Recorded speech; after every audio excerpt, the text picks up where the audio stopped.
Hello students, आशा करता हूँ आप लोग सब सही होंगे, स्वस्थ होंगे। हाँ जी, तो आज का जो टॉपिक है अपना बहुत इम्पोर्टेंट है और टॉपिक का नाम है गाउस के नियम की व्युत्पत्ति। मतलब यहाँ हम इस गाउस के नियम की व्युत्पत्ति कूलाम के नियम से करेंगे। किससे करेंगे? कूलाम के नियम से। कूलाम क्यों बोल रहा हूं मैं? क्योंकि यहाँ पर हम जो बात कर रहे हैं गाउस का नियम की, वो बात कर रहे हैं किसके लिए? स्थिर वैद्युतिकी में। किसमें? स्थिर वैद्युतिकी में। मतलब यहाँ जो आवेश की जो प्रकृति है वो कैसी है? स्थिर है। कैसे है? स्थिर है, उसका वेग 0 है। ठीक है, तो ध्यान से सुनना। गाउस के नियम की व्युत्पत्ति का नियम बहुत ही ज्यादा इंपॉर्टेंट टॉपिक है। तो गाउस के नियम की व्युत्पत्ति, और वो भी किससे करनी है? कूलाम के नियम से। कूलाम के नियम से। सुनना भाई, तो गाउस का नियम क्या कहता है? गाउस का नियम कहता है कि सबसे पहले तो जो पृष्ठ लिया जा रहा है वो कैसा होना चाहिए? बंद पृष्ठ होना चाहिए। कैसा होना चाहिए? बंद पृष्ठ होना चाहिए।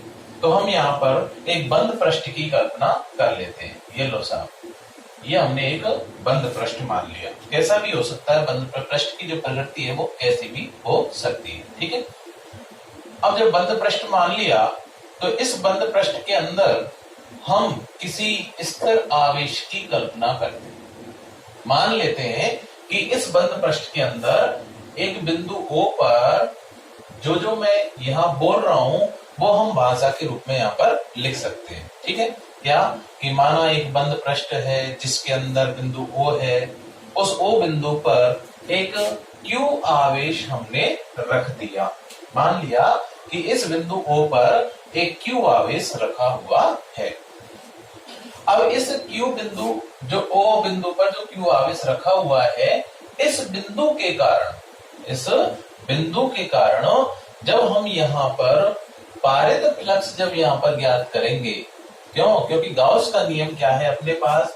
गाउस का नियम है फाई बराबर integration of E vector dot ds vector is equal to summation q upon epsilon naught. ये हमें प्रूफ करना है। क्या करना है? प्रूफ करना है। किसके नियम से? कूलाम के नियम से। तो यहाँ पे ये जब बंद पृष्ठ है, अब इस बंद पृष्ठ का हमें नहीं पता कि इसकी जो आकृति है वो कैसी है। तो इसके लिए हम क्या करते हैं? इसको छोटे छोटे अल्पांशों में, बराबर अल्पांशों में क्या कर लेते हैं? विभक्त कर लेते हैं। तो मान लिया हमने एक अल्पांश यहाँ स्थित है, ये रहा, और इस अल्पांश का जो क्षेत्रफल है वो हमने मान लिया कितना है? चाहे ds मान लो चाहे dA मान लो, बात एक ही है। ठीक है, डिपेंड करता है अपने ऊपर।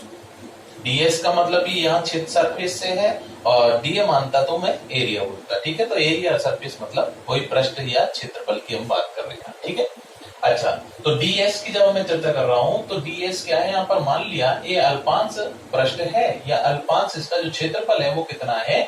ds है। ठीक, और यहां से जब मैं यहाँ इससे पारित जब फ्लक्स निकालूंगा अल्पांश क्षेत्रफल से, तो अल्पांश क्षेत्रफल से पारित फ्लक्स के लिए हमें पता होना चाहिए कि इससे जो क्षेत्र रेखाएं हैं वो कितनी गुजर रही हैं। ठीक है, और कैसे जा रही हैं। तो मान लिया हमने कि इस Q आवेश से और जाने वाली जो क्षेत्र रेखा है वो इस प्रकार जाएगी, इस प्रकार मान लेते हैं। ठीक है, तो ये क्षेत्र रेखा जा रही है, तो हमें पता है कि जो क्षेत्र रेखा है वो किसकी दिशा को व्यक्त करती है? वो करती है विद्युत क्षेत्र की तीव्रता की दिशा को। ठीक, अच्छा, तो यहां देखें तो ये जो क्षेत्रफल जो हमें दे रखा है, इस क्षेत्रफल की जो दिशा होगी वो कैसे होती है? हमेशा पृष्ठ के लंबवत होती है। ठीक, अब पृष्ठ के जब लंबवत क्षेत्रफल की दिशा होती है तो वो दिशा किधर जाएगी? वो ये क्षेत्रफल ऐसे कटा हुआ है तो इसकी दिशा किधर होगी? वो ऐसे होगी। ठीक, अब ये क्षेत्रफल की दिशा हो गई। क्षेत्रफल की दिशा हो गई तो इसका मतलब ये क्षेत्रफल हो गया कितना? ds vector. तो हम देख रहे हैं यहाँ पर कि जो क्षेत्रफल है वो क्षेत्र की तीव्रता के साथ थीटा कोण बना रहा है, मान लिया किसी कोण से स्थित। ठीक है, तो देखा हमने कि यहाँ जो ds वेक्टर है वो इस दिशा में है और ई वेक्टर की जो दिशा है वो इस दिशा में है। ठीक, अच्छा ds वेक्टर, अब एक बात मैंने बोली थी कि फ्लक्स जो होता है वो क्या होता है, फ्लक्स की परिभाषा क्या होती है, तो फ्लक्स की परिभाषा से क्या होगा, फ्लक्स की परिभाषा से, फ्लक्स की परिभाषा से क्या होगा, फाई बराबर होगा, क्या होगा फाई बराबर इंटीग्रेशन ऑफ बंद पृष्ठ ई वेक्टर डॉट ds वेक्टर, ये होता है। ठीक, तो यहां सबसे पहले हम क्या निकालें, विद्युत क्षेत्र की तीव्रता कि ई वेक्टर का मान कितना है। ठीक है, तो यहां से जब मैं डॉट हटाऊंगा तो इसका मतलब है कि ई वेक्टर की जो दिशा होती है वो किधर होती है, आर कैप, मिलाने वाली संख्या रेखा की। और मान लेते हैं कि इस क्षेत्रफल से, इस बिंदु O से और यहां तक की जो दूरी है वो कितनी है, वो हमने मान ली कितनी है, r है। कि क्षेत्रफल जो हमने माना है वो कितनी दूरी पर माना है, स्मॉल r दूरी पर माना है। ठीक है, तो बिंदु आवेश के कारण किसी बिंदु पर, बिंदु आवेश के कारण किसी बिंदु पर जो क्षेत्र की तीव्रता होती है उसका मान कितना होता है, बोलो। तो इसको मैं ये लिख सकता हूं, देखना अधिक से अधिक क्षेत्र रेखा कब गुजरेंगी, जब ds के किस घटक से गुजरेंगी, कि इसका ये वाला घटक लेते हैं, तो यहाँ क्या मानते थे, ds cos थीटा। ठीक है, तो यहां से मैं इसको लिख सकता हूं, या फाई बराबर integration of E ds cos theta, और इसको मैंने दे दिया समीकरण नंबर 1। ठीक है, अब देखना भाई, चूंकि बिंदु आवेश के कारण, बिंदु आवेश के कारण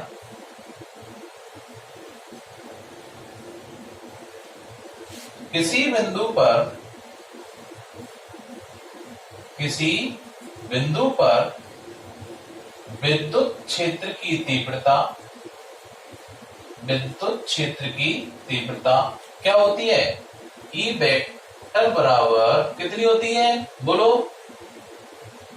k q upon r square, यही तो होती है। और दिशा मैंने क्या लिख दी, r के।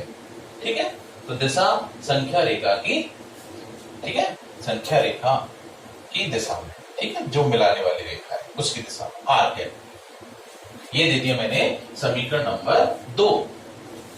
तो यहां से इस ई वेक्टर का मान मैं इस वाले समीकरण में रख सकता हूं। ठीक है, तो ई वेक्टर का मान जब इस वाले समीकरण में रखते हैं तो क्या आएगा निकल के, देखना।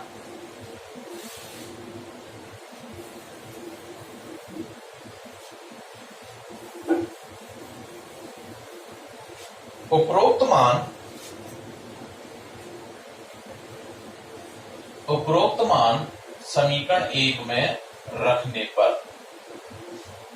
क्या होगा, बोलो, फाई बराबर इंटीग्रेशन ऑफ बंद पृष्ठ ई वेक्टर का मान है। तो देखो यहाँ पर परिमाण की बात कर रहे हैं, किसकी बात कर रहे हैं, यहाँ पर क्या है, परिमाण। क्यों, वेक्टर मैंने यहाँ से हटा दिया, और जब वेक्टर हटा दिया तो ई का परिमाण, ds का परिमाण और cos थीटा आ गया। ठीक है, तो यहां से मैं ई वेक्टर का परिमाण अगर निकालूं तो परिमाण क्या लिखेंगे हम, KQ अपॉन r स्क्वायर, और r कैप का परिमाण, और r कैप मतलब एकांक सदिश का परिमाण कितना होता है, एकांक सदिश का मान, एकांक सदिश का जो परिमाण होता है उसका मान कितना होता है, 1 होता है। कितना होता है, 1। एकांक सदिश का जो परिमाण होता है उसका मान कितना होता है, 1 होता है। तो इसको तो हम हटा देंगे, तो क्या बचेगा अपने पास, simple KQ upon r square बचेगा। तो मैं यहां लिख देता हूं KQ अपॉन r स्क्वायर, और बचा क्या, ds cos थीटा। ठीक, तो देखना ध्यान से, यहां से मैं k और q दोनों कांस्टेंट वैल्यू हैं, तो दोनों को मैं बाहर निकाल लेता हूं। तो अंदर क्या बच गया, KQ इंटीग्रेशन ऑफ बंद पृष्ठ ds cos theta upon r square. ऐसा मैंने क्यों लिखा, मैंने KQ को बाहर निकाला, लेकिन इन तीनों में से किसी राशि को मैंने समाकलन से बाहर नहीं निकाला। ऐसा मैंने क्यों किया, हाँ भाई क्यों किया, ध्यान से सुनना।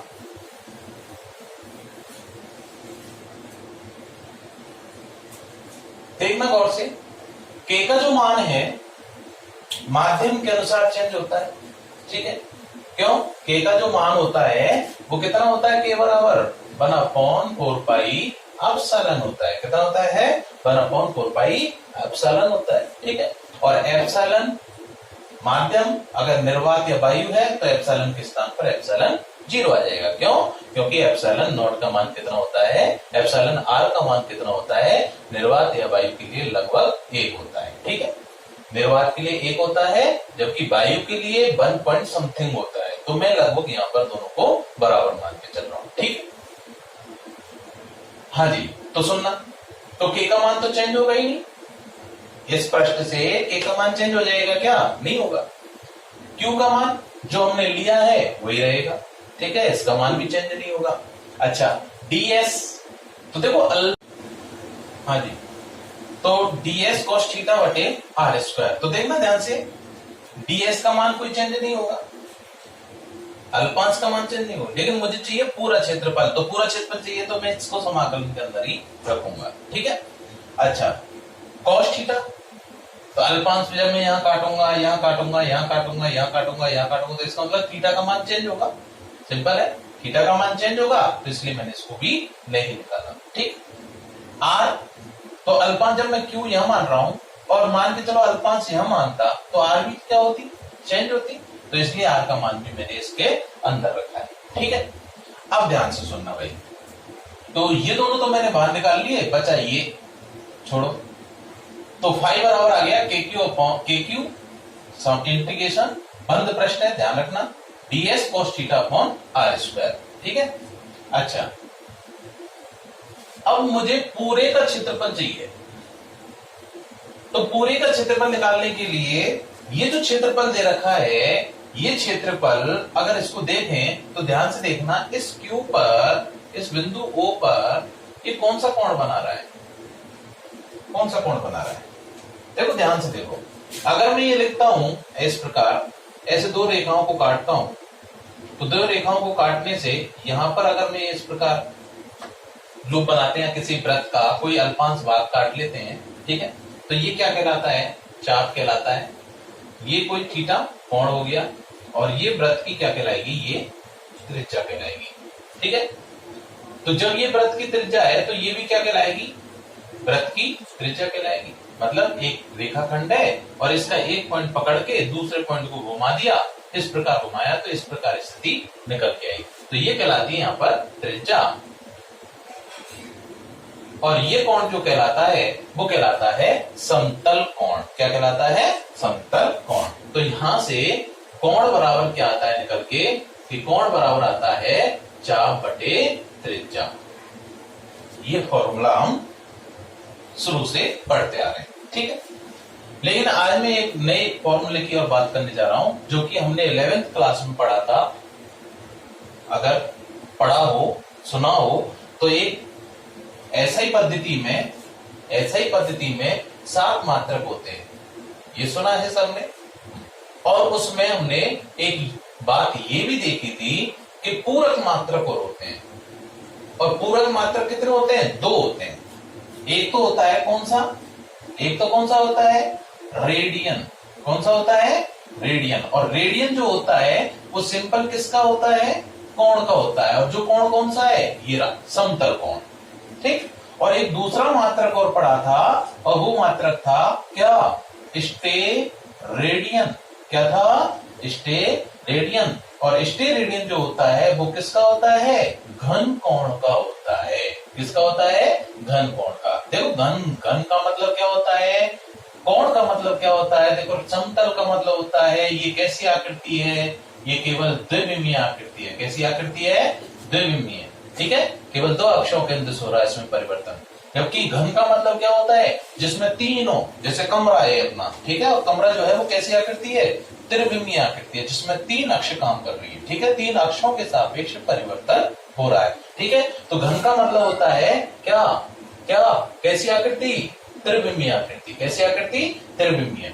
तो द्विविमीय, कोण तो समतल कोण तो क्या हो गया, द्विविमीय आकृति। और घन क्या हो गया, क्या हो गया बोलो, त्रिविमीय आकृति। त्रिविमीय आकृति। अब देखना भाई, त्रिविमीय आकृति कैसी होती है। द्विविमीय आकृति हमने देख ली। द्विविमीय आकृति कैसी होती है, जैसे सिंपल मान के चलो ये एक रेखाखंड है, ये दूसरा रेखाखंड है, और इन दोनों को ने एक दूसरे को काटा तो सिंपल इन दोनों के मध्य क्या बन गया, कोण बन गया। ठीक है।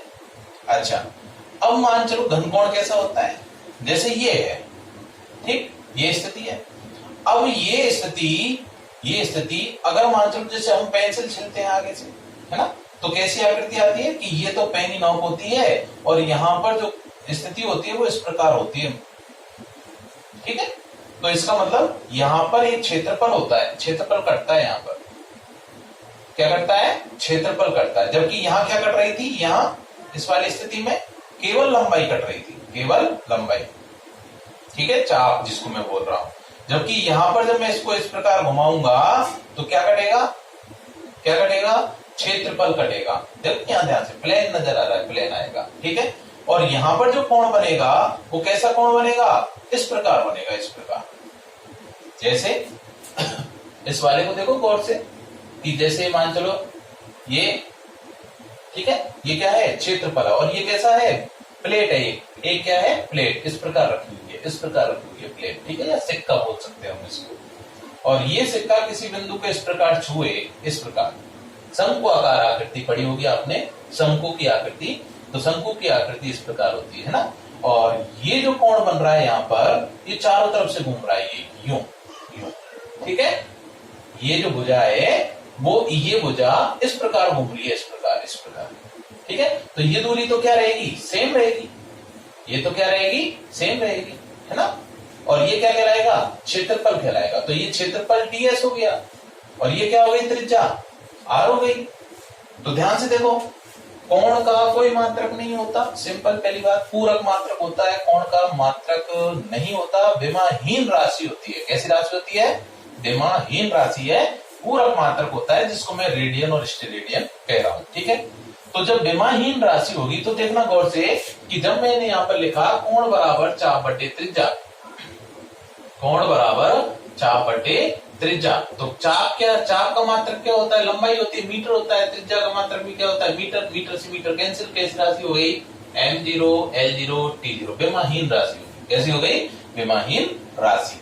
अच्छा, ऐसे ही यहाँ पर ये भी कैसे, ये भी क्या बन रहा है, कोण ही तो बन रहा है। क्या बन रहा है, कोण बन रहा है। इसका मतलब कि वहां में चाप ले रहा था तो यहाँ क्या लूंगा, क्षेत्रफल। तो क्षेत्रफल लिया, मान लिया ये क्षेत्रफल मान लो, चाहे ds मान लो, कुछ मान लो, a मान लो, चलो a बटे। अब क्षेत्रफल का मात्रक क्या होता है भाई साहब, मीटर स्क्वायर होता है। क्या होता है, मीटर स्क्वायर। इसका मतलब कि इसके बटे में क्या आना चाहिए, मात्रहीन बनाने के लिए, विमाहीन राशि बनाने के लिए क्या होना चाहिए, मीटर स्क्वायर ही आना चाहिए। क्या आना चाहिए, मीटर स्क्वायर ही आना चाहिए। तो मीटर स्क्वायर से मीटर स्क्वायर गया तो कैसी राशि आ गई, विमाहीन राशि आ गई। कैसी राशि है, विमाहीन। तो मीटर स्क्वायर बनाने के लिए यहां जब मैंने त्रिज्या लिया है तो बताओ इसका यहाँ त्रिज्या का क्या कर दूंगा मैं, स्क्वायर कर दूंगा। बोलो बात समझ में आई या नहीं आई। तो इसका मतलब क्षेत्रफल बटे त्रिज्या का स्क्वायर, ये कहलाता है घन कोण। क्या कहलाता है, घन कोण कहलाता है। क्या कहलाता है, घन कोण। और इस घन कोण को हम व्यक्त करते हैं किससे, ओम से। किसे, ओम से व्यक्त करते हैं। किसे व्यक्त करते हैं, ओम से व्यक्त करते हैं। और इस घन कोण का जो मान होता है वो कितना होता है, 4 पाई होता है। कितना होता है, ओम का मान जो होता है, घन कोण का जो मान होता है, नोट कर लेना अगर नहीं पता हो किसी को, तो घन कोण का जो मान होता है वो कितना होता है, 4 पाई होता है। कितना होता है, 4 पाई होता है। क्यों, सिंपल अगर मैं कोण की बात करूं तो एक चक्कर जब ये पूरा करेगा, इधर ध्यान दो, इधर ध्यान दो, जब ये सिंपल कोण जब एक चक्कर पूरा करेगा इस प्रकार घूम के, और जब वापस यहाँ आएगा तो कितने डिग्री का कोण बनाएगा समतल पर, 360, मतलब 2 पाई का बनाएगा।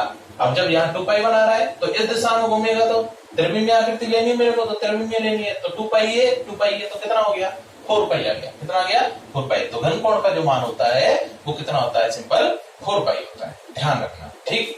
अच्छा, दोनों चीज बता दी मैंने, बहुत अच्छे से स्पष्ट कर दिया है।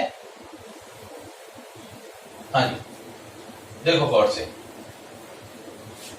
तो इसका मतलब कि घन कोण जो होता है, घन कोण जो होता है, मैं लिख देता हूं यहां पर, चूंकि हम जानते हैं हम जानते हैं त्रिविमीय आकृतियों में घन कोण बराबर क्या होता है, क्षेत्रफल बटे त्रिज्या का स्क्वायर होता है। क्षेत्रफल बटे त्रिज्या का स्क्वायर होता है। अब देखना गौर से इसको, ये किसका मान है, ये ds cos थीटा किसका मान है, क्षेत्रफल का ही तो घटक है। ठीक, आर स्क्वायर क्या है, वही त्रिज्या के स्क्वायर। देखो गौर से, ये आर है तो ये भी क्या होगी, आर होगी। ठीक है, अच्छा तो देखना ध्यान से भाई, ds cos थीटा बटे R square, ds cos theta बटे आर स्क्वायर। अब यहां पर ds cos थीटा बटे आर स्क्वायर, क्षेत्रफल बटे आर स्क्वायर, तो ये क्या कहलाएगा, घन कोण कहलाएगा। क्या कहलाएगा, घन कोण। हाँ जी, समीकरण 3 से स्पष्ट है, समीकरण 3 से स्पष्ट है कि ds cos थीटा बटे आर स्क्वायर बराबर क्या होगा, अल्पांश है। ये क्षेत्रफल कैसा है, अल्पांश, तो घन कोण भी क्या होगा, अल्पांश ही होगा। क्या होगा, अल्पांश। ठीक है, ओम क्या है, पूरा घन कोण है, और डिओम मतलब अल्पांश का, अल्पांश अल्प घन कोण है। ठीक है, तो ये समीकरण नंबर 4। ये वाला मान इस समीकरण में रख दूं। ठीक है, ये वाला मान 4 से मान किस में रखना है, 3 में। तो समीकरण 4 से मान 3 में रखने पर, समीकरण 4 से मान 3 में रखने पर क्या होगा बताओ, फाई बराबर आएगा के क्यू इंटीग्रेशन ऑफ बंद लूप, क्या होगा, बंद पृष्ठ है, लूप नहीं, बंद पृष्ठ। ठीक है, इंटीग्रेशन ऑफ बंद पृष्ठ, इसके स्थान पर मैंने क्या रख दिया, ये डी ओम रख दिया, डी ओम, ये लो सा। ठीक है, तो फाई बराबर आ गया के क्यू इंटीग्रेशन ऑफ डी ओम, ये पूरा मिटा रहा हूं मैं। तो फाई बराबर के क्यू इंटीग्रेशन ऑफ डी ओम। ठीक, और इसका जो मान होगा वो कितना होगा, क्योंकि इंटीग्रेशन ऑफ बंद लूप, बंद पृष्ठ डी ओम बराबर टोटल मान बताओ कितना होगा घन कोण का, कितना होगा, अभी बताया था 4 पाई, कितना होगा 4 पाई, 4 पाई होगा। ठीक, तो ये वाला मान मैं इस समीकरण में रख देता हूं, समीकरण 5 देते हैं इसको। आते हैं उपरोक्त मान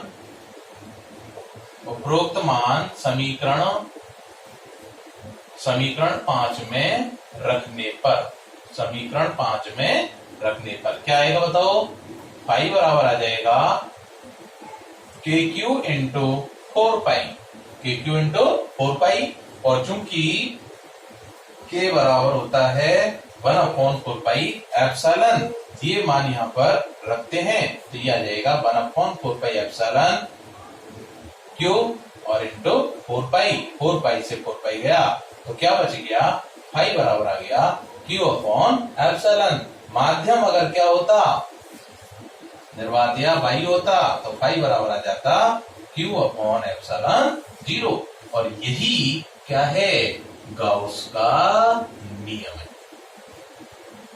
थ्योरम ऑफ गाउस। ठीक, गाउस की प्रमेय, गाउस का नियम, ये हमने यहां पर प्रूफ कर दिया।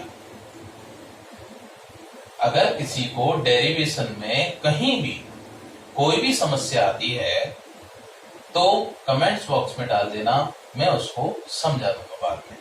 ठीक, धन्यवाद।